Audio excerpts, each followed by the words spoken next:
You're listening to WZYE 95.9 FM. You are listening to WZYE LP 95.9 FM. The most influential name in Caribbean radio in the tri-state area.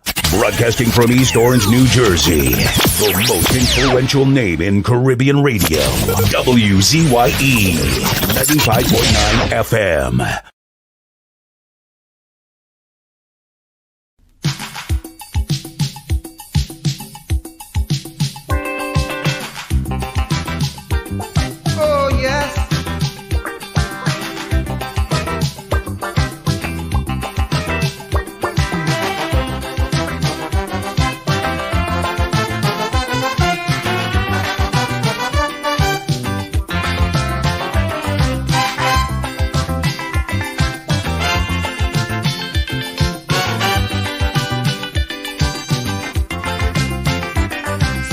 Help, come and put a hand, come and wipe away the blight and see what the plight that befall the man of this land. What's going on here? I would like to know why the whole world is in a turmoil. So it look as if we fire God from the job and give the work to the 𝗪𝗪𝘀𝗃𝗄𝗏. Man, the devil have a hand in running the land. The devil have a hand in running the land. If you don't have to never like I understand. The devil have a hand in running the land. The devil have a hand in running the land. The devil have a hand in running the land. If you don't never like I understand. Like if Satan in control of running the land. Hey man, oh man.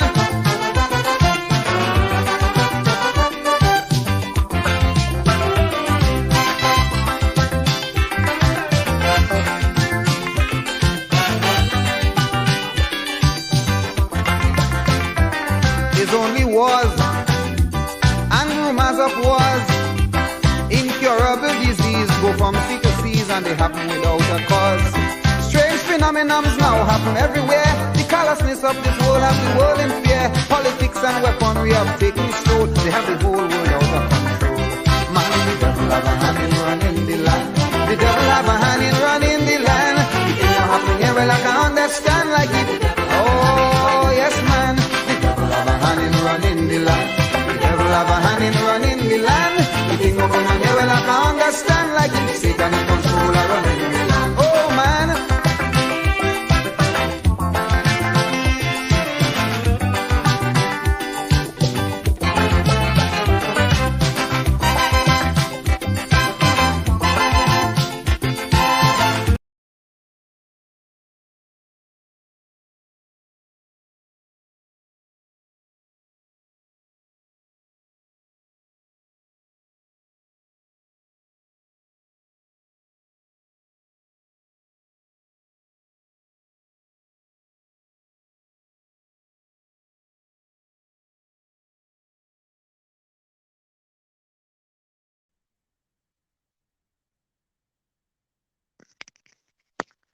I'm not hearing you, Anselm.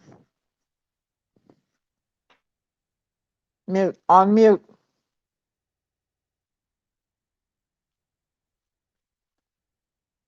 I'm not hearing you.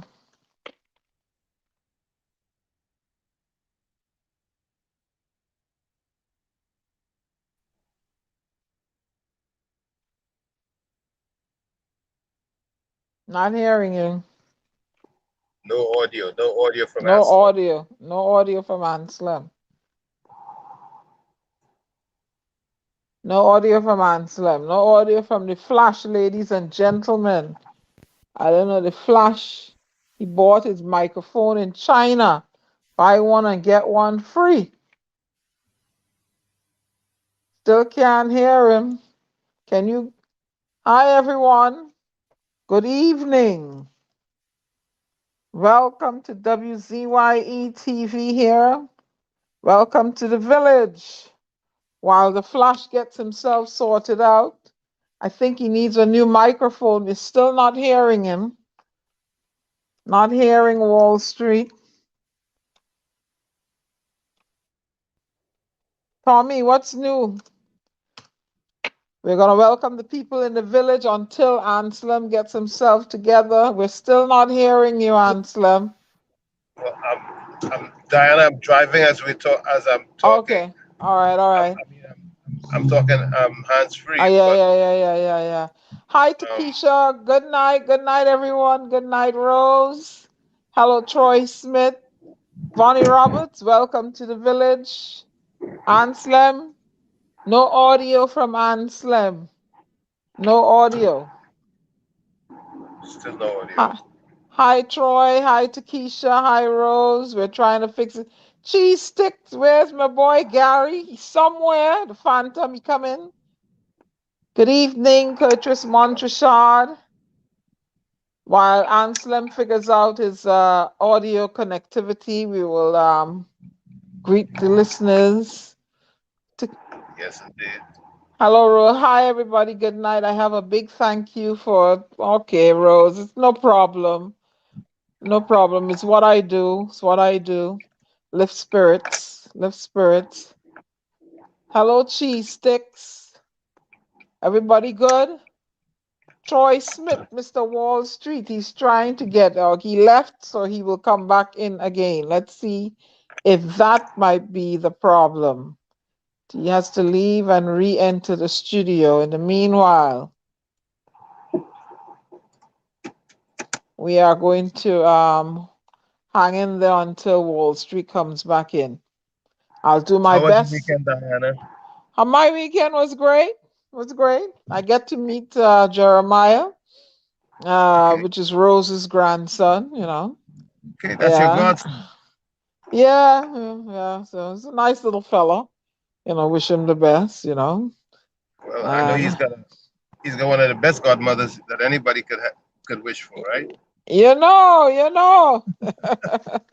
You know, my godmother was good to me, and I understand I was the only godchild she had. So, I see Mr. Anselm coming back in. Can you hear us, Anselm? Still not hearing you. No audio, Anselm. No audio. No audio, Anselm. No audio. There you go. No, that's Tommy. No audio, that's me. Anselm. Open my door here. No audio, Anselm. In 1, 2, 3, 4. Here we go. Here we go. Yeah, we can hear you now. You're there. There he goes. Here we go. I tell you, stop to buying. Yeah, stop buying them things. Buy one and get one free. What's wrong with you? I buy that one by that tons. Can you hear me now? Yeah, we can hear you now. Yeah, can you hear me now? Yes, we can. Yes. Yeah. Let me say welcome. Of course. Who came in early, boy? 𝗃𝗃𝗃𝗃 was on at 6:11 p.m. You know, yeah, 𝗃𝗃𝗃𝗃𝗃 was on early o'clock. I can't see the times they come on. I can only see the comment. Where do you see the time? Right. It shows the times in the chat. I can see the chat, but I don't see the time. Or maybe I'm the only one I can see. Yeah, you're the only one can see it. Yeah. Yeah. Vonnie Roberts, Rose, 𝗃𝗃𝗃𝗃𝗃, Cheese Stick. Well, I mean, we normally, people just come in regularly. So I already greeted them while you were fixing your audio. 𝗪𝗪𝗀𝗃𝗃𝗃𝗃, Cheese Stick. Cheese Stick say, Miss Diana, a lot is disappointed after what place took Saturday with Gary, even myself. What it is people are disappointed with? I don't know. Yeah, well, you people, guys let us know in the chat what you guys disappointed with. People have different variance point of view. You can't take things personal. That is what happens in the village. Yeah, it's not, you know. If you want to take things personal, that's up to you. Yeah, honestly. If you don't take, can't take things personal. We have had many intense discussion here in the village with the triplets. And if you want to take things personal, there's nothing we can do about it. Yeah, you can. Yeah, can't take things personal. Nothing we can do about it. And Gary ain't taking it personal, trust me. Yeah. Yeah, everybody comes in, they're allowed to voice their concerns and their opinion. Yeah. You know? I mean, You're not people in the chat that's ask all different type of questions, and 95% of the times those questions are asked to the guests. Yep. Okay, so I mean, we are all adults. We are all adults. You know, and there's been incident in the village here that involved me. I don't take it personal. Nope. You know, you in this life that we live here, right? Life is too short to take things personal. It's too short. Good night, Ulrich. It's too short for you to take things personal. You know, I read the book, The Power of Positive Thinking by Norman Vincent Peale, and that is a book that has got me, I'm talking personally here, where I am today. If I was supposed to take personal, for example, if I was to take all the things people call me when I took a stand here on WZYE 95.9 FM for exile and stranded citizen, right? I would have taken this station and we would have gone long time ago and we would have go back to what we used to do before. Yep. Exactly what we used to do. So if you want to take personal, then there's nothing we can do. Absolutely nothing. Because when we took on the struggles of the stranded and exiled citizens, people weren't pleased with us. The Prime Minister was not pleased with us. We were called Diana, troublemakers and rebel rousers. I put this radio station in jeopardy to stand up for exiled and stranded citizens. Yep. I put this radio station in jeopardy, and I'm still doing it, and I'm going to continue to do it. Yep. And I want all you to go and listen to something, and I played it here on 95.9 FM WZYE. Listen to TD Jakes when he talks about constituents, confidants, and comrades. I want you all to listen to it. Listen to it. I don't like to preach, but listen to it. Listen. All right? If you have a disagreement with someone, right, and you have to pick up your marbles and go home, that's up to you. That's up to you. We all make decisions. We're all adults. We are all adults. And sometimes things happen, you move on. You leave it alone and you move on. Right? So that's my feeling. Well, so you go on. Huh? Yeah, go ahead. Yeah, that's my feeling. Tommy, CV, good night. Mark Lewis, good night. We have he's a new chop in the village. Everybody say hello to Mr. Mark Louis.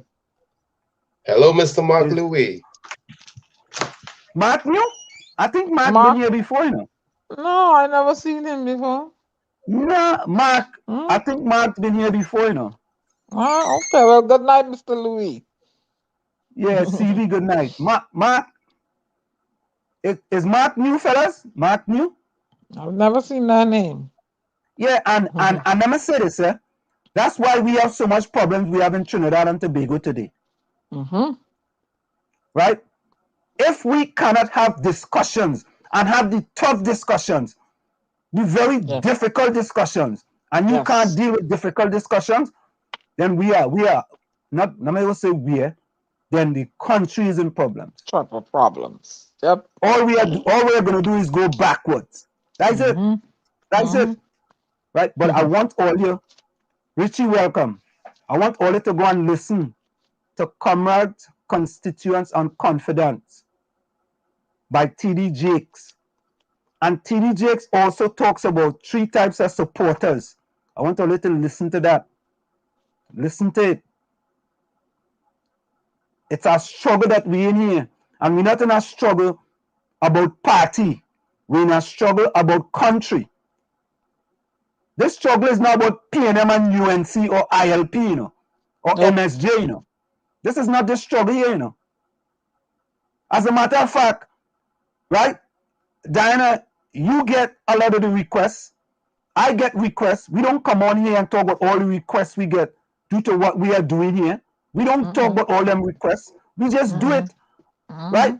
I have another request for people in Tobago. I will come and broadcast it here, right?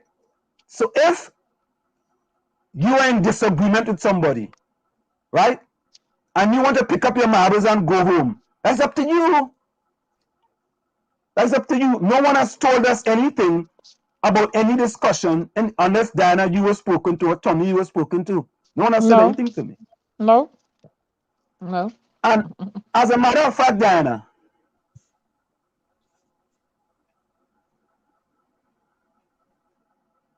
cheesesteak, I'm going to go over this again.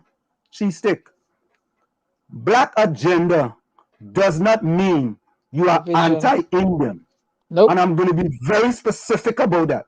Nope. Black agenda. Let me ask you guys a question. I mean, since you guys want to talk about, right? Let me ask you guys a question. Who is 𝗲𝗃𝗀𝗀? Can I go to a meeting in 𝗲𝗃𝗀𝗀 and tell 𝗲𝗃𝗀𝗀, I want you guys to not have the interest that you guys have. I want you guys to have an interest for black people as well. Can I go to them and say that? Can I go to the Jewish Defense League and tell the Jewish Defense League, I don't want you guys to be about Jews. I want you guys to be about black people or Indian people or Chinese people too. I'm just asking. Not because it's a Jewish Defense League means to say that they are anti-black or they are anti-Chinese. They are there to defend their people. What's wrong with that? Nothing wrong with that. What's wrong with David Mohammed having a black agenda? What's wrong with that? What's wrong with 𝗲𝗃𝗀𝗀 having an Indian agenda? What's wrong with that? Nothing wrong with that at all. What's wrong? So why it is if a person has a black agenda, you all have a problem with that? I'm not saying you all, whoever have a problem with that. Why is that? They are the bottom of the barrel. Yep. Who's supposed to stand up for them?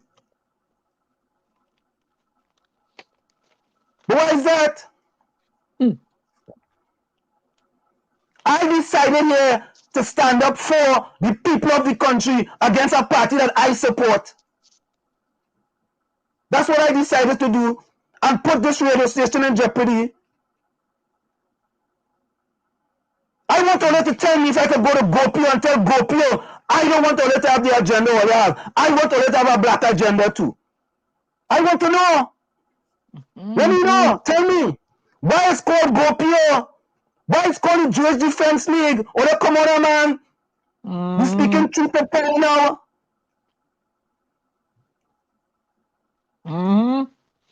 We're speaking truth to power. I don't have a problem with 𝗲𝗃𝗀𝗀. I don't have a problem with the Jewish Defense League. But why do you have a problem when a black man have a black agenda to uplift his people? I from 𝗃𝗃𝗲𝗍𝗆. I try to uplift my people from 𝗃𝗃𝗲𝗍𝗆.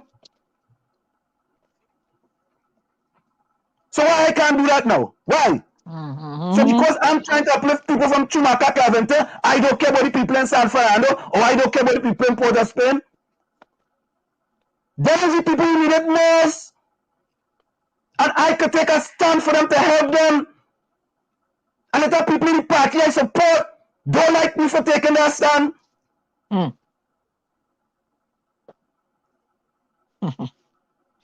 them is the most disadvantaged people that I know in Trinidad and Tobago. I come from there. That's where I come from.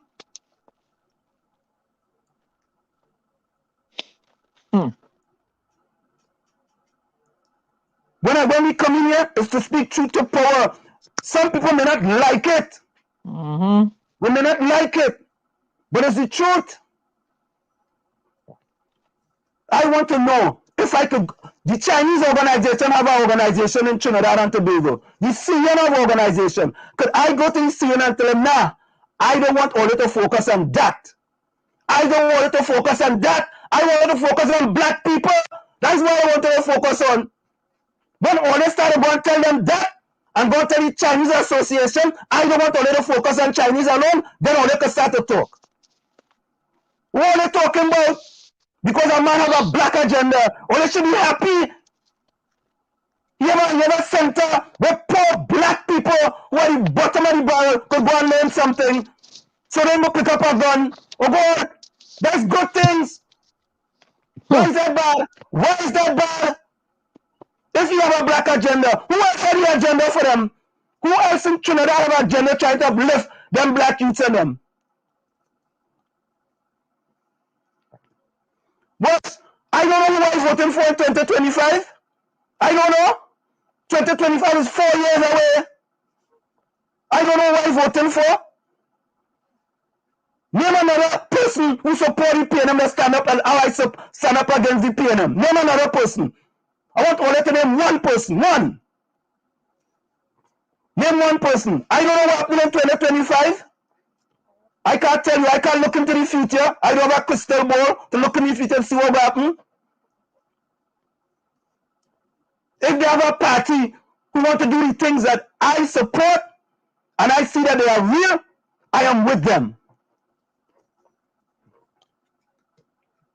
I am with them.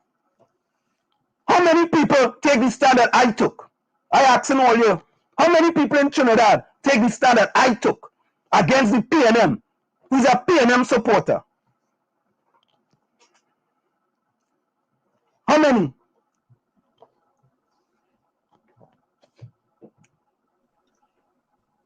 I don't know what will happen in 2025. I don't know who I will vote for. I don't know. Aslam, Yeah. how can I love you if I don't love me? How can people who don't love themselves love any other? Tell me stop. Cheesesteak. You see that? You see that cheesesteak? Absolutely. Don't come here with that kind of thing, eh? Don't come here with try that, eh? Don't try that cheesesteak. Don't try that. I have said nothing about racist. Don't try that, now, man. You see the road that going down? You see the road? You see the road? I have never said anything about racist. Why are you going down that road? Why are you going down that road?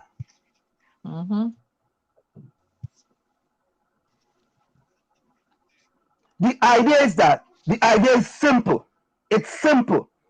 Organizations are trying to uplift their people, and they form these organizations to make sure the people are not left behind. And it's August for a better society. And it's for a better society. Absolutely. It's for a better society. If you uplift the people who are the bottom of the barrel and the lowest of the lowest, right? When they can't put food on the table and they have to resort to other activities and you lift them up, right? It's better for the country. Right. Correct. Ellis, you absolutely correct. Agenda. You're absolutely correct. Read that next quote there for me. Read that for me. I think a lot of people don't understand the word agenda. That's not a bad word. Racism and agenda are two different words. Racism is evil, agenda is love. Agenda. Absolutely correct. Absolutely correct. Absolutely correct. It's a love for your people. What's wrong with that? Not a thing. What's wrong with that? Not a thing. What's wrong with that? But the Prime Minister himself says that Africans are not doing well. But not only that, 𝗍𝗶𝘀𝗁𝘁𝗲 said that to Dr. Rowley. Oh, come on, man. But I got a comedian talk that stuff. I want to know. I have no problem with 𝗍𝗶𝘀𝗁𝘁𝗲. I have no problem with the Jewish Defense League.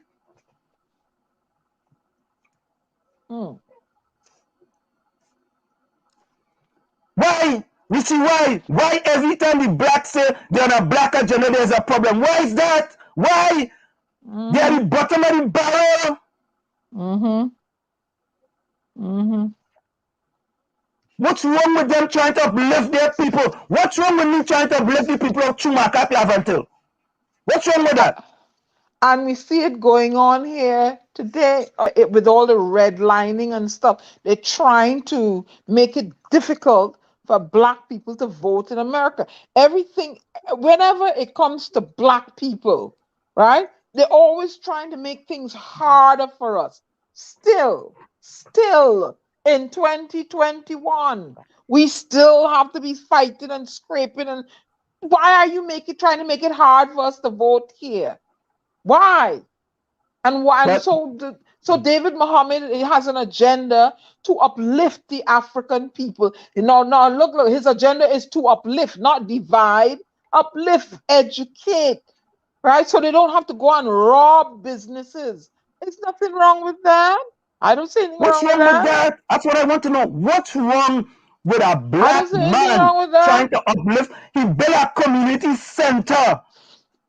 Right? And I keep saying, not because you are pro-black means to say you are anti-Indian or you are anti-white or you are anti-Chinese. No. And I've made the example again. I am pro-track and field. I love track and field. I love track and field. I could talk track and field all day. Doesn't mean to say I'm anti. So if I have a track and field agenda, right, and you have a baseball agenda, right, you will tell me that, hey, and Slim, you should have a track and field agenda, you know. You should have a track and field and baseball agenda. It's trying to uplift our people. There's nothing wrong with that. That is not separation.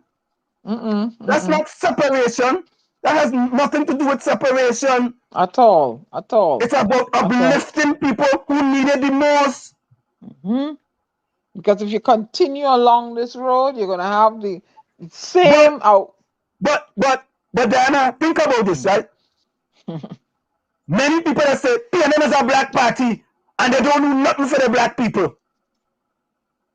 Look how 𝗲𝗃𝗃𝗃 is. They don't do nothing for 𝗲𝗃𝗃𝗃. And when you have people now trying to uplift 𝗲𝗃𝗃𝗃, right, because they are predominantly black and they have a black agenda to lift people up, people say, oh no, you're racist. How can black people be racist? Oh, come on, man. Yeah. Yeah, again, you can't, no. We can have this talk. We can have, we keeping it real. We keeping it real. We want to keep it real.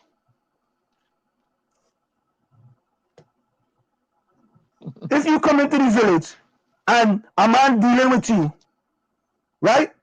You have to be able to deal and defend yourself. And don't take it personal. Look, it's not personal. Look, because I, for all people, they call me a UNC dog. Hey! But they call me all kind of names. Did I, you know, okay, I'm a UNC dog. Woof, woof. But I will continue to help my Trinbagonian people, right? Diana, when you help somebody, do you ask them what race they are? Or what party they vote for? Or what party they belong to? I have never asked a person what party they belong to or race they belong to when they ask for help. No. The most important thing is for us to help them. That's it. Yep. They call me a UNC dog. They call me a PNM dog or PDP dog or PPP dog. They call me a UNC dog, yeah? And I went, okay. I went back at him because I didn't like that term dog. You know, in other words, he's calling me a bitch. And I took a turn in his tail for that.